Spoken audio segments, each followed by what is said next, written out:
ada yang penumpang, berupa penumpang seperti orang perempuan lah gitu, pakai jilbab, putih semua ikut naik, tahu-tahu ada.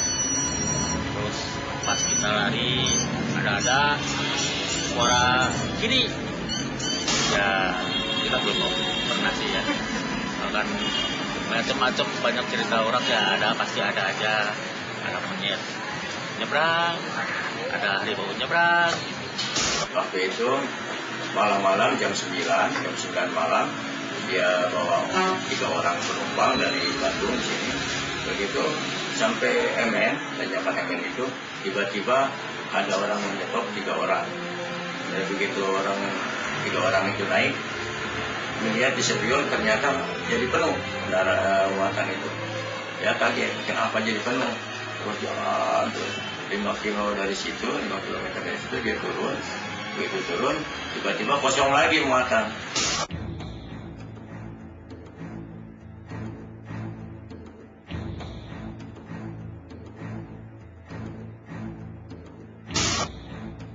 Tanjakan MN di Desa Ciater, Subang, Jawa Barat, tanggal 2 Agustus 2014 lalu kembali menelan korban.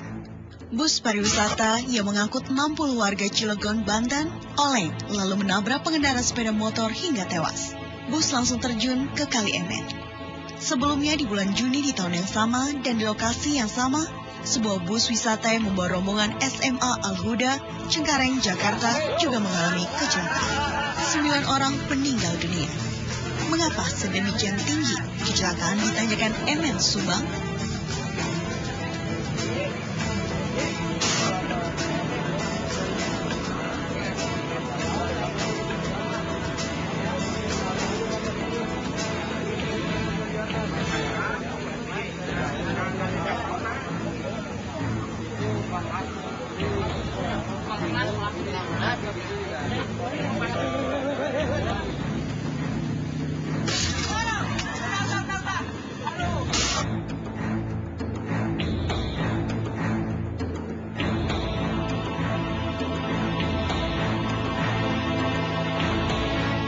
Jalur Ciater adalah jalur utama yang menghubungkan Subang dan Bandung, sekaligus jalur alternatif bagi masyarakat di sekitaran Jakarta, Purwakarta, Cirebon, dan kota lainnya di Jawa Barat. Pada hari-hari biasa, jalur Ciater relatif sepi. Lonjakan volume kendaraan secara signifikan terjadi pada saat musim liburan, seperti akhir pekan maupun libur lebaran. Pada saat itulah sering terjadi kecelakaan di Tanjakan MN.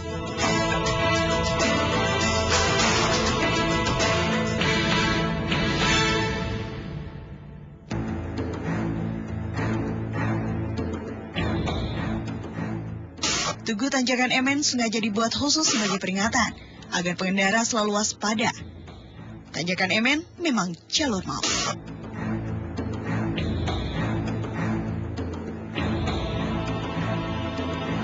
Tebing setinggi 5 meter sepanjang 300 meter di pinggir Tanjakan MN dari arah Bandung memang menghalangi jarak pandang pengendara. Pengendara tak akan melihat jalan menikung tajam dengan turunan curam.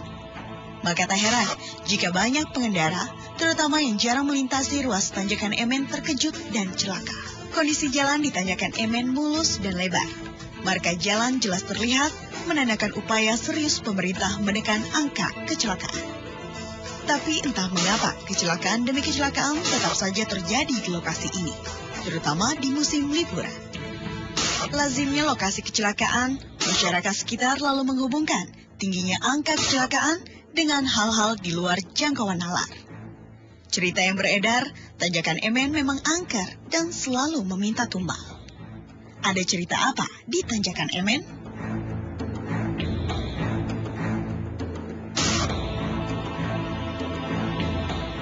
Tapi cuman suara aja gitu, orangnya nggak ada gitu. Jalan sendiri, ya rokoknya jalan sendiri gitu. Terus saya mau ambil jalan sendiri lagi, jadi susah kayak yang pakai tali gitu ya, mau ditarik, ya mau diambil ditarik gitu.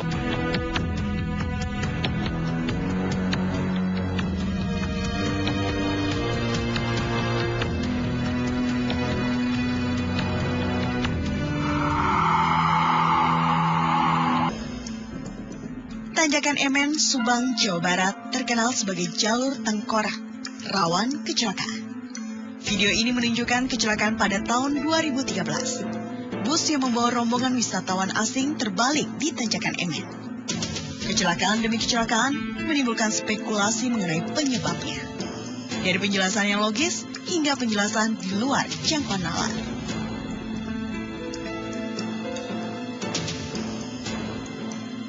Di waktu bus celaka itu, orang-orang Thailand gitu semalamnya datang sama bapak gitu.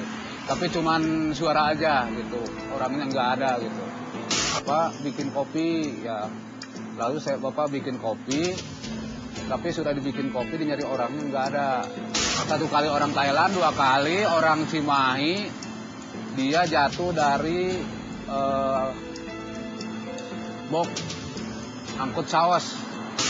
Semalamnya datang lagi, bapak habis sembahyang maghrib, mau makan dengan si ibu, tiba-tiba ada yang peluk salam. Ya punten, ya mangga, Pak bikin kopi hitam, ya boleh.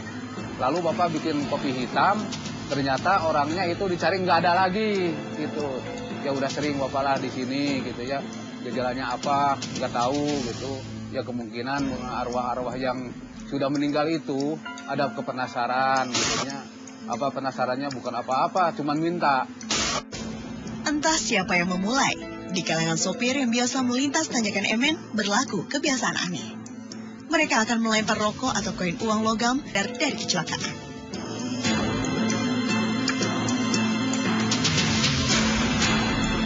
Saya bawa mobil baru mau ke Ciater. Waktu itu saya ngelempar rokok, untung. Nah, pas langsung mobil berapa kemudian mogok langsung, dikarenakan mungkin dikira saya ngasih rokok untung ke Bapak Emen. Jadi katanya kalau lewat sini harus buang rokok, kalau enggak buang uang koin, kalau enggak juga kita ngasih lakson. Pas waktu itu hari Kamis malam Jumat ya, hari Kamis malam Jumat sekitar jam 10.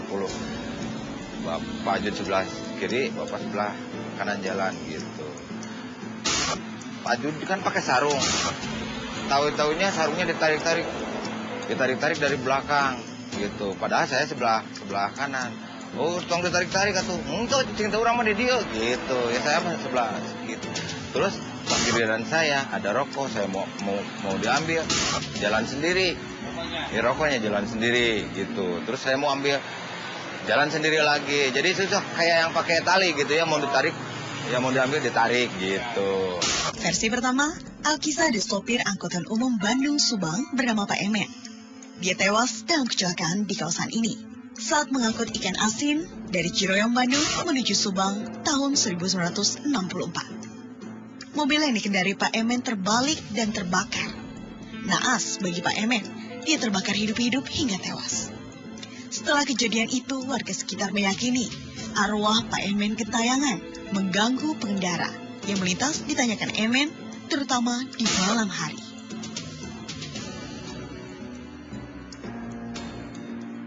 Versi kedua juga menyangkut nama Emen, namun bukan sebagai sopir, melainkan sebagai korban tabrak lari. Bukannya ditolong, jasad Emen justru disembunyikan di semak-semak.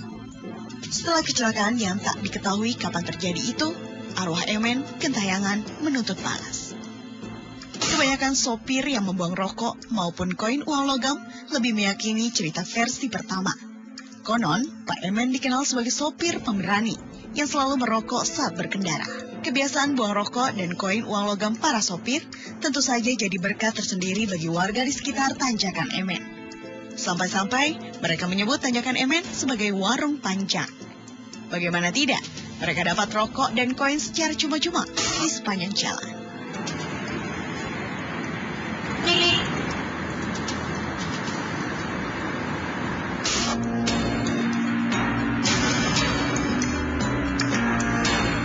Pak, itu ada kerak.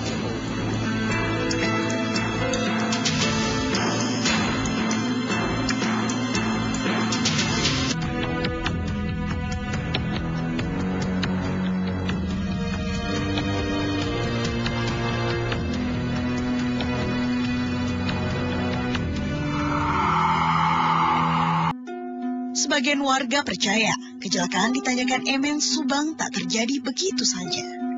Sebelumnya pasti ada tanda-tanda alam.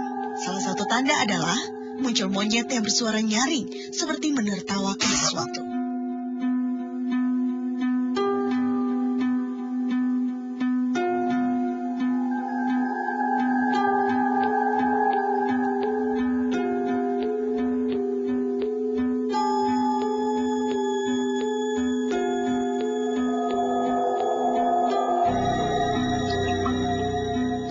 Ya kalau ada tandanya dulu ya seperti kemarin bus celaka itu ada kera ya tertawa gitu, malah sering tertawanya, Pak itu ada kera itu, dia sama papa, oh iya biarin aja tunggu gitu.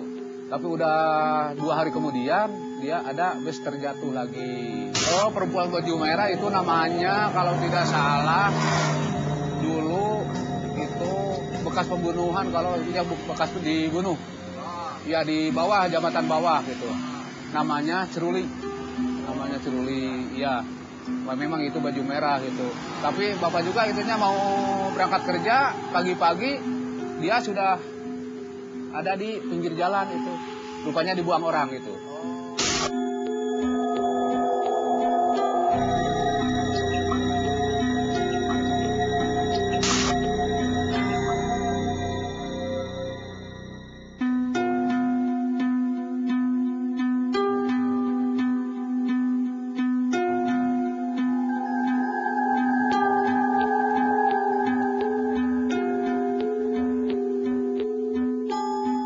Saya semakin penasaran dengan cerita-cerita seputar Tanjakan Emen. Saya mengajak Frisly, yang indigo yang mampu melihat hal-hal gaib untuk menelusuri Tanjakan Emen. Kita sekarang tepat berada di jalur Tanjakan Emen. Di sini itu rawan banget sama kecelakaan. Di situ juga ada pelangnya tuh. Pokoknya bener-bener harus hati-hati banget kalau lewat sini. Karena kemarin aja, baru-baru ini ada kecelakaan. TKP-nya di sebelah situ, ada polis lain di situ. Jadi yang TKP kecelakaan dari bus pariwisata SMK. Iya, itu tepatnya di situ. Jadi kita kesana aja yuk lihat. Tanjakan Emen masih menyisakan bekas-bekas kecelakaan. Pohon teh bekas terlindas badan bus beserta pecahan kaca dan sepatu korban.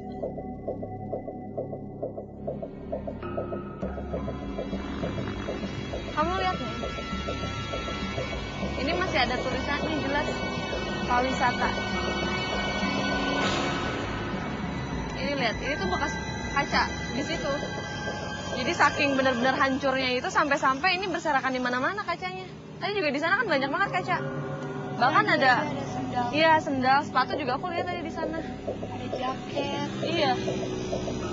Ini benar-benar hancur banget berarti di situ.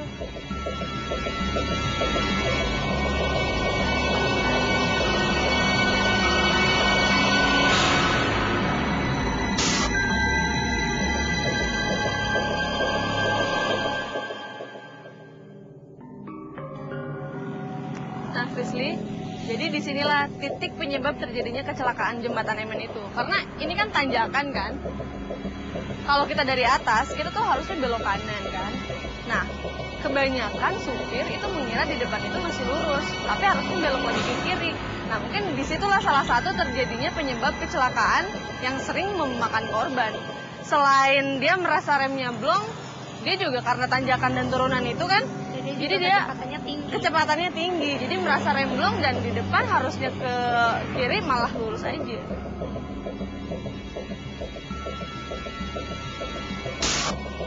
Kami mencoba mencari tahu kondisi jalan, tanjakan atau turunan Emen yang memang curam dan menikung. Kendaraan dari atas akan meluncur deras dan akan sulit dikendalikan saat melintas di tikungan tajam ke kiri lalu menikung lagi ke kanan. Kemungkinan besar, kondisi inilah yang kerap menimbulkan kecelakaan.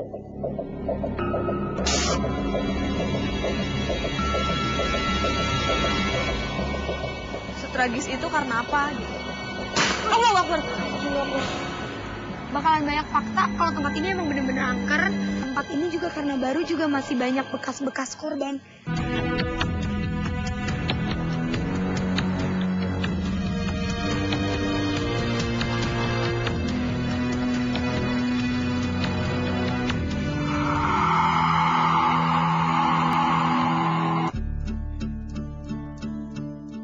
telah tiba. Di malam harilah sering terjadi kecelakaan di tanjakan Emen. Masih ditemani Frisly yang indigo, ia mampu melihat hal-hal gaib. Saya menelusuri tanjakan Emen. Kru angker banget mempersiapkan semua peralatan untuk merekam, baik untuk merekam visual maupun audio. Semua tim setiap saat harus siap merekam kejadian atau penampakan apapun. Sebab penampakan biasanya hanya sesaat, tanpa tanda-tanda terlebih dulu.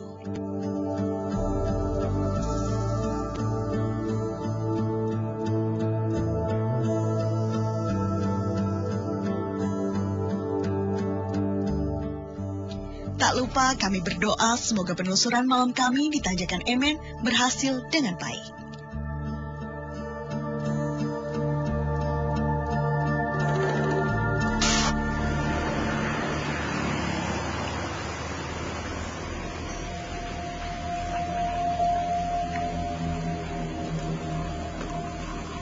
Lokasi pertama yang kami susuri adalah jembatan, di mana Pak Emen terbakar hidup-hidup setelah mobil yang dikendarinya terbalik dan terbakar. Terus kita udah sampai di jembatan yang dulu tuh Bapak Emen itu meninggalnya tepat di sini. Dia dulu terjadi kecelakaan, terus dia maksudnya mau menyelamatkan diri. Tapi ternyata dia malah jatuh di sini. Nah, yang kamu lihat sendiri di sini gimana sih? Kalau untuk Pak Emen, aku belum ketemu di sini. Ya, terus Cuma di sana sela-sela pohon pisang, daun pisang. Iya. Di situ ada ibu-ibu. Di sini kayak luka robek. Nah, di luka robek itu banyak darah dan ibu-ibunya itu nangis. ibu-ibu itu pakai baju apa? Ibu-ibu pakai baju model bunga-bunga, tapi kayak baju untuk pergi untuk ke pesta. Kira-kira kamu bisa jelasin nggak, ibu itu ada di situ dulunya karena apa? Apa dia salah satu korban juga kecelakaan di sini? Iya. Jadi ibu-ibu itu salah satu korban untuk mobil pribadi yang pernah kecelakaan di sini. Masih Terus kembali ke Pak Emen, kira-kira kamu bisa nggak memanggil dia supaya kita tahu sebenarnya dulu memang kejadiannya itu seperti apa gitu? Ya, Fatma. Coba aku coba dulu ya, berinteraksi ya.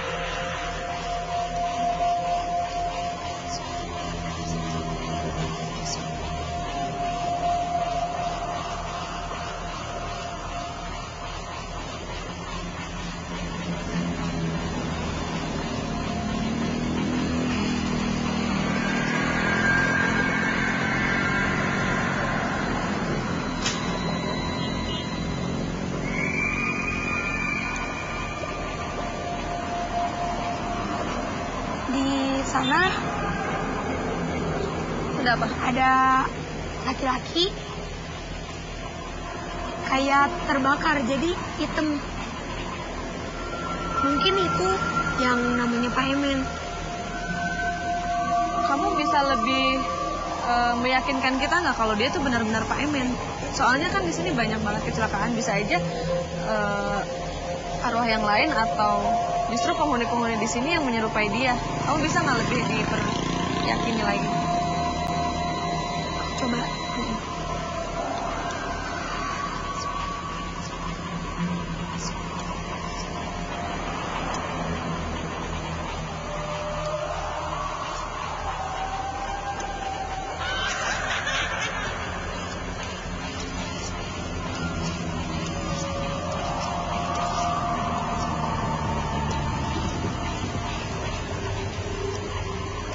Kalau yang aku lihat, jadi kelintas bapak-bapak itu bawa mobil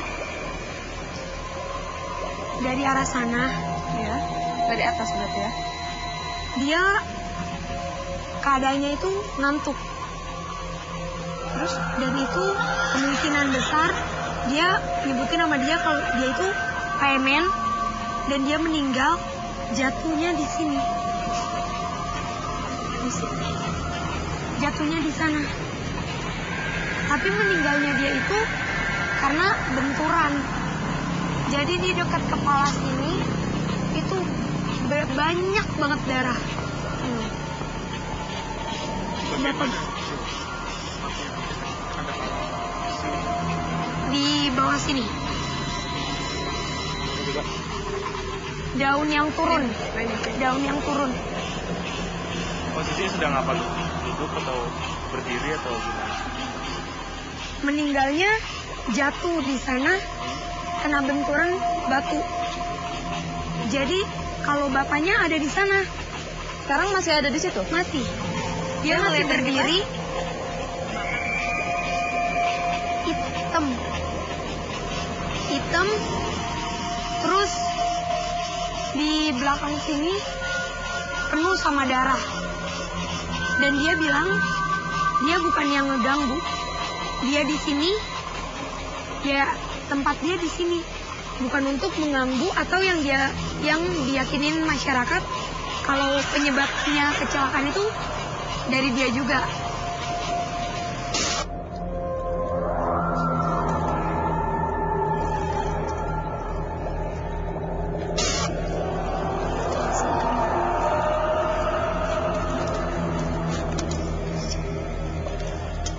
Di sini. Iya. Sini ada pohon besar, Prisly. Cewek yang pakai baju merah itu berdirinya di sini. Di tempat di pohon itu? Iya, di samping pohon sini. Sebelah kiri. Itu apa yang gerak-gerak? Itu mungkin cuma pergerakan dari dianya aja. Iya, gerak banget. Tapi nggak ada angin. Nggak ada. Dan Nah, yang itu lain dia. pun nggak gerak. Daun yang lain nggak gerak, cuma daun kering ini doang yang gerak. Ya dia persis berdiri di situ. Bisa dapat suaranya nggak? Kalau dia Ada. bisa gerakin daun itu, ada kemungkinan kita bisa dapat suaranya. Coba aja audio. Tuh, lebih gerak dekat. lagi. Enggak, sekarang enggak.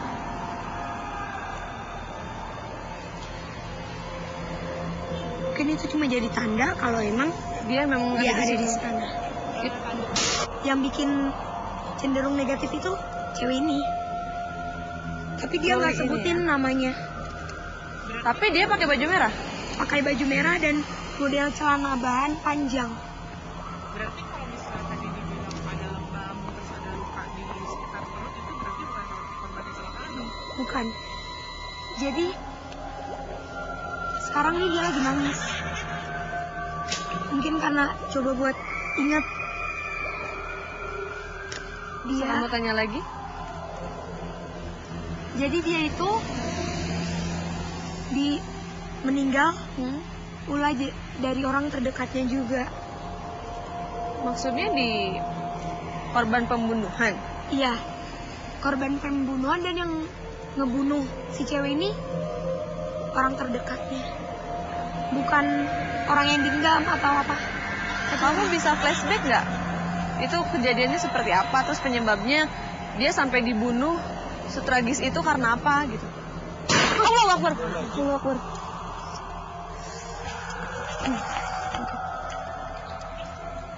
Kucing. Itu di sana TKP yang terjadi kecelakaan itu, bis pariwisata. Apa mending kita ke sana aja? Boleh. Ya, yuk.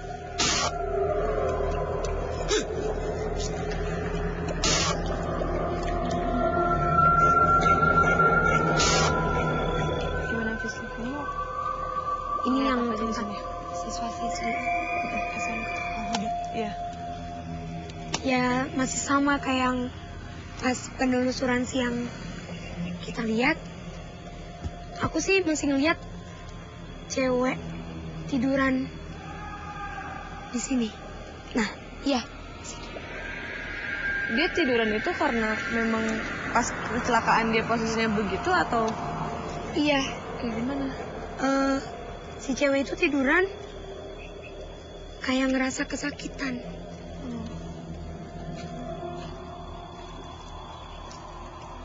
Dan tempat ini juga karena baru juga masih banyak bekas-bekas korban. sendal, sepatunya, jaket. Jadi kayak barang-barang penuh bekas yang mungkin masih ada darah. Dan darah kan kita tahu kalau darah itu lebih manggil buat aura jahat datang. Nih sepatu. Iya. Ini salah satu sepatu korban yang nggak selamat.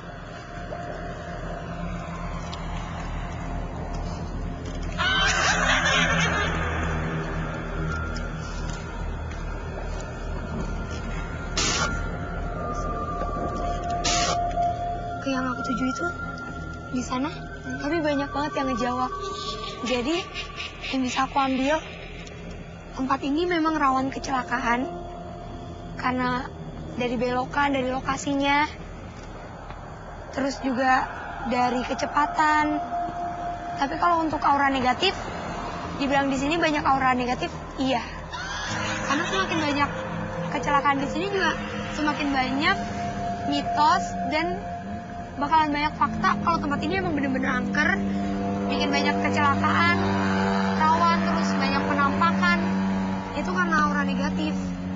Ya, kalau untuk pesannya, kalau memang lewat tanjakan ini, karena memang tempatnya juga rawan banget, hati-hati, jangan terlalu ngebut, jangan lupa buat terus doa, sama ucapin permisi sama semua penunggu, bukan cuma Pak Emen. Karena sebenarnya menurut aku Pak Emennya sendiri nggak ada di sini. Adanya jin yang menyerupai dan sering menunjukkan diri bapak-bapak lewat. Sambil kayak mungkin ada juga warga yang didatengin, si bapak-bapak itu datang cuma untuk minta rokok. Sampai memang ada juga yang menyebutkan kalau Pak Emen itu harus dikasih rokok. Untuk menunggu di sini aura negatifnya, ya mereka suka kalau memang lewat sini lebih ke memikirkan dirinya sendiri, hura-hura, dan nantangin.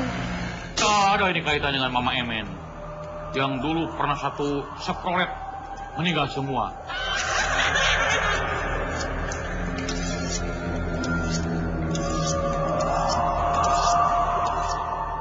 Matinya juga bukan di situ, di rumah sakit. Nggak sembuh lah.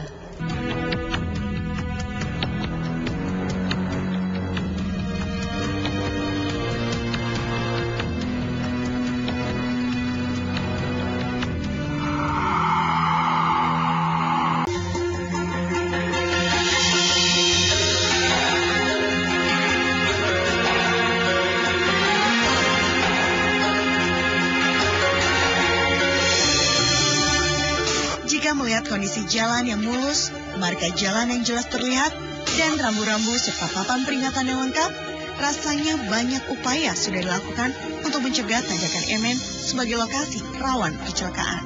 Tetapi pada kenyataannya, angka kecelakaan di tanjakan Emen tetap tinggi. Kendaraan biasanya meluncur tak terkendali saat melibas turunan dan menikung kaca.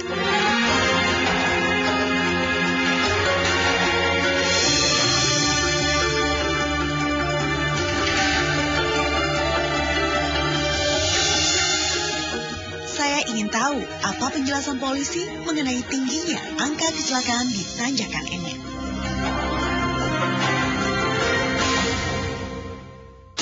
Kalau dibilang tidak tahu medan, tidak tahu jalan, kata saya itu mustahil. Yang namanya pengemudi pasti tahu jalan. Walaupun tidak tahu medan, itu kan turun, jelas dong dikurangi kecepatan dan waspada. Itu. Ini tadi Bapak bilang juga sama, lalai si pengemudi ini, tidak hati-hati. Tidak hati-hati. Juga kepada para pengguna jalan, khususnya orang Jakarta, luar kota lah, waspadalah, hati-hati. Apabila akan memasuki ke salah satu daerah yang belum dikenal, belum tahu, waspada, insya Allah. Contoh, sudah jelas banyak tikungan, turunan, kok kenapa dia gunakan gigi? Please, gigi besar, iya kan? Nah, kalau gigi turun, mau tidak mau gigi 4, 2, 1, selesai. Bantu rem, bukan salah. Ini udah jalan turun, masih diinjek gas, giginya pis atau gigi besar. Tidak ada ini kaitan dengan Mama Emen, yang dulu pernah satu seprolet meninggal semua. Nggak ada kaitan dengan itu. Mohon maaf. Ini hanya ulah manusianya saja yang suruh gosip itu ini segala sesuatu itu. Tidak ada, saya jawab langsung. Semakin terang saja penyebab tingginya kecelakaan lalu lintas di tanjakan MN Subang. Dari sekian banyak kejadian, kecelakaan rata-rata disebabkan oleh kelalaian pengemudi. Mereka rata-rata sopir yang baru pertama kali atau jarang melintas jalur ini, sehingga tidak paham karakter dan kondisi jalan. Untuk lebih meyakinkan lagi tentang asal-usul nama tanjakan MN, kami melacak keberadaan ahli waris MN, sopir yang mengalami kecelakaan pertama kali di tahun 1964. Apakah benar cerita yang beredar? Pak MN terbakar hidup-hidup dan arwahnya menghantui tanjakan tempat dia mengalami kecelakaan? Halo Pak, punten. Saya Rurin. Saya Frisly. Ya, Pak Tatang. Bapak, ini kan di sini ada tanjakan MN yang katanya angker. Nah, saya mau mencari tahu tentang tanjakan MN itu. Bapak tahu nggak kira-kira tempat dulunya dia tinggal di daerah sini atau di mana? Bapak tahu nggak tentang Pak MN? Panaruban dulu mah orang daerah Ciater. Pak MN-nya matinya di sini. Itu kan dulu itu Noko punya toko asin tahun 58-an lah. Dia belanja buat keperluan toko asin sama biasa terasi apa itu dan sebagainya. Nah di sana juntem di itunya kendaraannya. Di tanjakan itu. Ya langsung juntai langsung kebakaran. Pak MN matinya di dalam mobil itu. Waktu pertama makanya di sini di atas namanya Pak MN. Yang dulu mati di sini Pak MN. Kalau mau nanyakan di terminal di Lembang, supir Wahyu dari Ciater gitu. Ya Pak, nuhun pisan Pak ya. Nuhun Pak, semuanya. Selamat Pak. Assalamualaikum. Assalamualaikum. Setelah bertanya sana-sini di sekitar tanjakan MN, saya dapat informasi bahwa Pak MN dulu tinggal di Lembang, Bandung. Dan benar, dia adalah sopir angkutan umum. Tapi warga sekitar tidak tahu persis alamat rumahnya. Berbekal informasi itu, saya mendatangi tempat sopir angkutan umum asal Lembang mangkal atau berkumpul. Di sini titik terang mulai saya dapat. Anak Pak MN kini jadi sopir angkutan juga, bernama Wahyu. Siang Pak. Bapak, saya. Pak, saya mau nanya, Bapak tahu Pak Wahyu nggak Pak? Ya, memang tahu gitu. Pak Wahyu yang supir angkot Lembang itu, yang anaknya Pak MN. Kira-kira rumahnya dari sini jauh nggak Pak? Sekitar ini Jalan Jaya Giri. Bapak minta nomor handphonenya aja Pak, nanti saya hubungi. Ya, makasih Pak. Makasih banyak.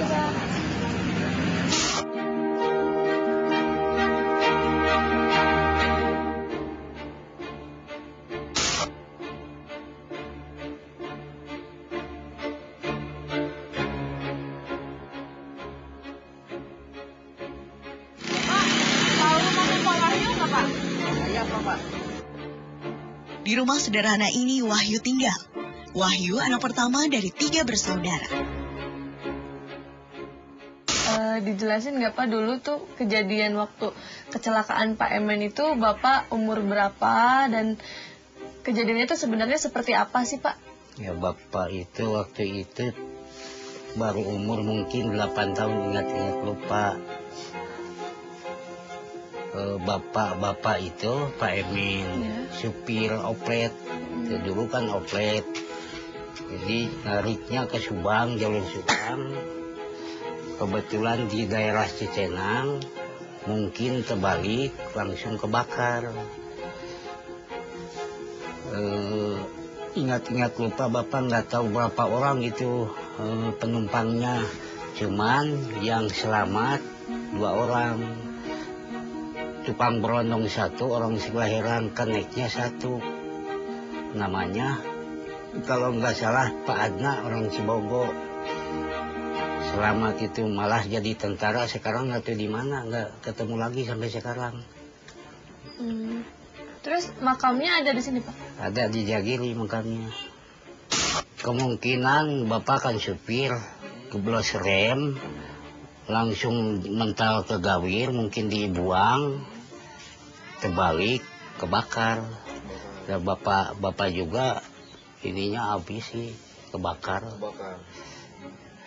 Matinya juga bukan di situ, di rumah sakit. Udah sembuh dah. Oh, di rumah sakit? Di rumah sakit. Bukan di tempat ya? Bukan, di rumah sakit Ranca Badak. Kata Mang Bapak di rumah sakit, Mang Bapak lagi ke air, Bapak udah nggak ada. Kelihatan mungkin naik ke benteng mau kabur katanya. Cari-cari nggak ada di luar, udah ya mungkin jatuh, baru sembuh, nggak sembuh total mungkin. Dari cerita Wahyu, akhirnya saya tahu cerita yang sebenarnya. Memang, ya namanya cerita di masyarakat kadang dilebih-lebihkan atau dikurangi. Seperti halnya siapa dan bagaimana meninggalnya Pak Emen, yang namanya disematkan pada lokasi rawan kecelakaan. Mitos sopir harus buang rokok jika mau selamat hanyalah kepercayaan tanpa penjelasan logis. Begitu juga penampakan seseorang mirip Pak Emen yang menghantui pengendara. Bukankah makhluk gaib bisa berubah wujud menjadi apa saja sesuai kehendaknya?